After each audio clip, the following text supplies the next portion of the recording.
श्री स्वामी समर्थ. स्वामी महाराजांच्या कृपेने तुमच्या सर्व इच्छा मनोकामना पूर्ण हो. उद्या आहे रथसप्तमी. या रथसप्तमीच्या दिवशी जर आपण काही उपाय केले, काही सेवा केल्या तर त्या खूप खूप प्रभावी ठरतात. रथसप्तमी हा हिंदू धर्मातील एक महत्त्वाचा दिवस आहे, जो एक उत्सव म्हणून देखील साजरा केला जातो. हिंदू पंचांगानुसार माघ महिन्यातील शुक्ल पक्षातील सप्तमी किंवा 7व्या दिवशी हा उत्सव साजरा केला जातो. हा दिवस सूर्यदेवाचा उत्सव आहे, म्हणूनच याला सूर्य जयंती किंवा माघ जयंती असेही म्हणतात. हा सूर्यदेवाचा जन्मदिवस मानला जातो, जो संपूर्ण जगाला प्रकाश देणारा आणि विश्वात जीवन शक्य करणारा सूर्य आहे.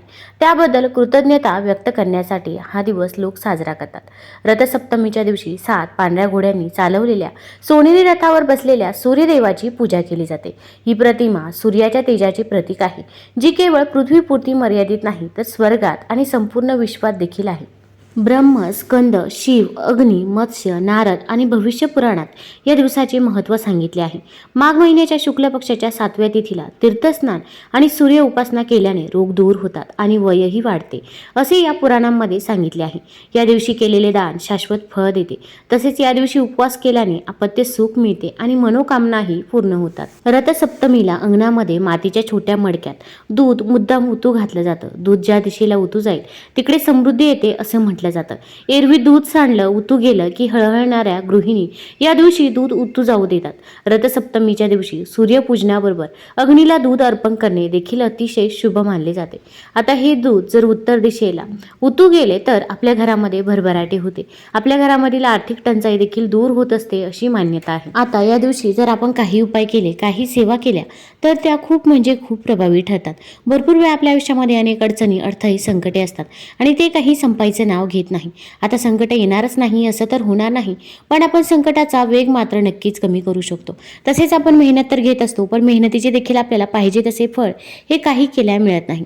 मग आपल्या कष्टाला नशिबाची साथ मिळण्यासाठी, आपल्या आयुष्यातील दुःख, दारिद्र्य, गरिबी दूर होण्यासाठी या दिवशी कोणते उपाय करावे, कोणत्या सेवा कराव्या याबद्दलची सर्व माहिती आपण आज या व्हिडिओमधून जाणून घेणार आहोत. तत्पूर्वी तुम्ही चॅनलमध्ये नवीन असाल तर चॅनल लाईक करा व सबस्क्राईब देखील करा. कमेंटमध्ये श्री स्वामी समर्थ किंवा ओम सूर्यदेवताय नमः किंवा ओम सूर्याय नमः लिहायला विसरू नका. आता या दिवशी आपण सकाळी लवकरच उठायचं आहे. अगदी तुम्ही ब्रह्ममुहूर्तावरती उठलं तरी पण चालेल. ब्रह्ममुहूर्तावरती आपण जे काही पूजा करतो, सेवा करतो, त्या सेवेचे आपल्याला अगणित फळ मिळत असते, कारण की या वेळेमध्ये वातावरणामध्ये देखील शांतता असते आणि आपण जी काही पूजा करतो, सेवा करतो त्या सेवेकडे देखील आपले लक्ष लागत असते. आता सकाळी उठल्यानंतर अंघोळ करताना अंघोळच्या पाण्यामध्ये या दिवशी 2 थेंब गंगाजल, काळे तीळ आणि कच्चं दूध टाकायला आपण विसरायचं नाही. याच पाण्याने आपल्याला या दिवशी अंघोळ करायची आहे. अगदी घरातील लहान बाळ असो किंवा वृद्ध व्यक्ती असो, प्रत्येकाने याच पाण्याने अंघोळ करावी.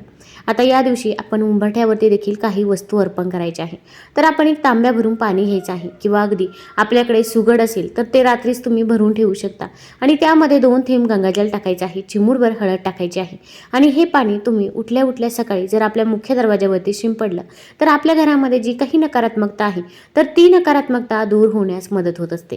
तसेच आपण त्यामध्ये हळद टाकल्यामुळे हळद ही माता लक्ष्मीला आकर्षित करण्याचं काम देखील करत असते. त्यामुळे आपण पाण्यामध्ये हळद टाकून हे पाणी उंबरठ्यावरती तसेच उंबरठ्याच्या बाहेर शिंपडायचं आहे. घरामध्ये देखील आपण बेडरूममध्ये, हॉलमध्ये, किचनमध्ये हे पाणी शिंपडावं. यामुळे देखील आपल्या घरामधील नकारात्मकता दूर होण्यास मदत होईल. आता या दिवशी मोठी रांगोळी काढणे शक्य नसेल तर कमीत कमी फक्त माता लक्ष्मीची पावलं काढली तरी पण चालेल. एका पावलामध्ये हळद टाकायची आहे, दुसऱ्या पावलामध्ये कुंकू टाकायचं आहे. यामुळे माता लक्ष्मीचा वास आपल्या घरामध्ये होत असतो. आता आपण या दिवशी चौरंग घ्यायचा आहे किंवा एखादा पाट घ्यायचा आहे, त्यावरती आपण पिवळ्या रंगाचे वस्त्र टाकायचे आहे किंवा लाल रंगाचे वस्त्र देखील टाकू शकता. आता आपण एक दिवा प्रज्वलित करून घ्यावा. आपण सप्तधान्य ठेवायचं आहे. आता सप्तधान्य ठेवत असताना आपण त्यामध्ये काळे तीळ आणि सफेद तीळ घ्यायला विसरायचं नाही. तसेच आपण गहू, बाजरी, तांदूळ अशा प्रकारचे आपल्याला सप्तधान्य घ्यायचं आहे. सप्तधान्य आपण त्या चौरंगावरती ठेवायचं आहे. तसेच सूर्यदेवतेचा फोटो असेल तर तो फोटो घेऊ शकता किंवा अगदी तुम्ही हाताने चित्र काढलं तरी पण चालेल. तसेच तुम्ही तांदळाच्या किंवा रांगोळीच्या साह्याने देखील अगदी सूर्यदेवतेचं चित्र तुम्ही या दिवशी नक्की काढू शकता. त्याची आपल्याला पूजा करायची आहे. आता या दिवशी आपण दूध देखील उतू घालत असतो. अग्निदेवाला हे दूध अर्पण करण्यासाठी दूध उतू घालवले जाते. दुपारी 12च्या अगोदर दूध उतू घालवावे. दूध हे अंगणात तुळशीसमोर उतू घालवले जाते. जर तसे शक्य नसेल तर तुमच्या देवघरासमोर दूध उतू घालवावे. एक मातीचे भांडे घ्या, अगदी सुगड घेतलं तरी पण चालेल. त्यामध्ये पांढरे तीळ, साखर आणि अर्ध्यापेक्षा जास्त दूध टाका. भांड्यातले दूध उत्तर किंवा पूर्व दिशेला उतू जाईल या पद्धतीने ठेवा. आता दूध उतू गेल्यानंतर त्यातील थोडंसं जे दूध राहील तर ते दूध आपल्याला सूर्यदेवतेला अर्पण करायचं आहे. तसेच आपल्या घरातील सर्व व्यक्तींनी देखील हे दूध थोडं थोडं ग्रहण करायचं आहे. आता अगदी हे दूध तुम्ही तुमच्या शेगडीवरती देखील उतू घालू शकता. मग किचनमध्ये पहिल्यांदा आपल्याला शेगडीची पूजा करायची आहे. मग शेगडीवरती आपण कुंकवाने स्वस्तिक काढायचं आहे, धूपदीप दाखवायचा आहे आणि त्यानंतर शेगडीवरती आपण दूध उतू घालू शकता. आता या दिवशी अन्नपूर्णा मातेची पूजा करणे देखील तितकेच महत्त्वाचं आहे, कारण की या दिवशी मंगळवार देखील आहे. आपण जर अन्नपूर्णा मातेची पूजा केली तर आपल्या घरामध्ये अन्नधान्याची कमतरता भासणार नाही. त्याचसोबत सुखशांती आणि समृद्धी देखील आपल्या घरामध्ये राहील. तर अन्नपूर्णा मातेची पूजा करण्यासाठी आपल्याला पहिल्यांदा थोडेसे तांदूळ घ्यायचे आहे. तांदूळ हे अखंड असावे, कुठेही तुटलेले फुटलेले नसावे. तांदळामध्ये आपण हळदी कुंकू अर्पण करायचं आहे. अन्नपूर्णा मातेला आपण अभिषेक करायचा आहे. अगोदर शुद्ध जलाने अभिषेक करावा, त्यानंतर पंचामृताने अभिषेक करावा, परत शुद्ध जलाने अभिषेक करायचा आहे.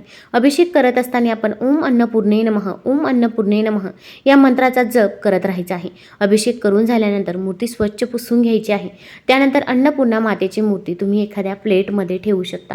मग प्लेटमध्ये खाली कुंकवाने स्वस्तिक काढायचं आहे किंवा हळदीने देखील स्वस्तिक काढू शकता आणि या स्वस्तिकवरती आपण अन्नपूर्णा मातेची मूर्ती ठेवायची आहे. आता आपण जे काही तांदूळ घेतले होते तर ते तांदूळ आपण अन्नपूर्णा मातेला अर्पण करत एक मंत्र म्हणायचा आहे. ओम श्री अन्नपूर्णा देवी नमः, ओम श्री अन्नपूर्णा देवी नमः किंवा ओम अन्नपूर्णे नमः हा मंत्र जरी आपण म्हटला तरी पण चालेल.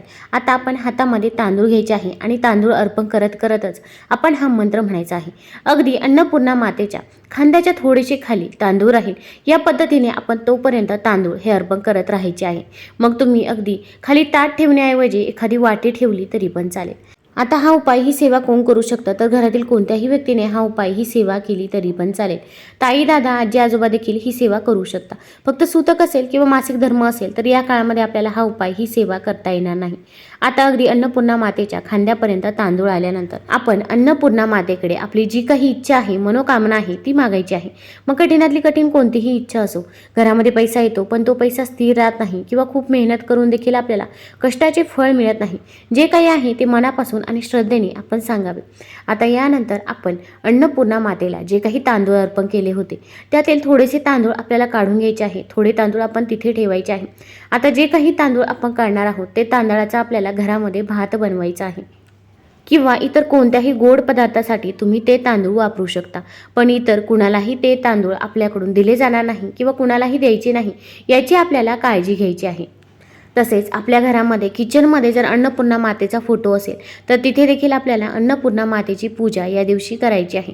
अगदी तुम्ही सकाळी करू शकता. सकाळी जर वेळ मिळाला नाही तर सायंकाळी जरी पूजा सेवा केली तरी पण चालेल. तसेच या रथसप्तमीच्या दिवशी पूर्व दिशा स्वच्छ ठेवा आणि तिथे दिवा लावा. यासोबतच गायत्री मंत्राचा 27 वेळा जप करावा. असे केल्याने तुम्हाला सूर्यदेवाची विशेष कृपा प्राप्त होईल. रथसप्तमीच्या दिवशी कुशाच्या आसनावर बसून आदित्य हृदय स्तोत्राचे पठण करावे. यासोबतच तुमच्या वडिलांच्या किंवा तुमच्या वडिलांच्या वयाच्या व्यक्तीच्या पायाला नक्की या दिवशी स्पर्श करा. यामुळे देखील आपल्याला सूर्यदेवतेचा आशीर्वाद हा प्राप्त होत असतो व आपल्या घरामध्ये कधीच कसलीच कमतरता ही भासत नाही. रथसप्तमीच्या दिवशी घरी गोड पदार्थ तयार करून अंधांना खाऊ घाला. याशिवाय गहू, गूळ, तांब्याची भांडी आणि लाल कपडे या दिवशी गरजूंना नक्की दान करावे. यामुळे देखील आपल्याला शुभ फळ हे मिळते. तुम्हाला जर हा व्हिडिओ आवडला असेल तर चॅनल लाईक करा, सबस्क्राईब करा. धन्यवाद.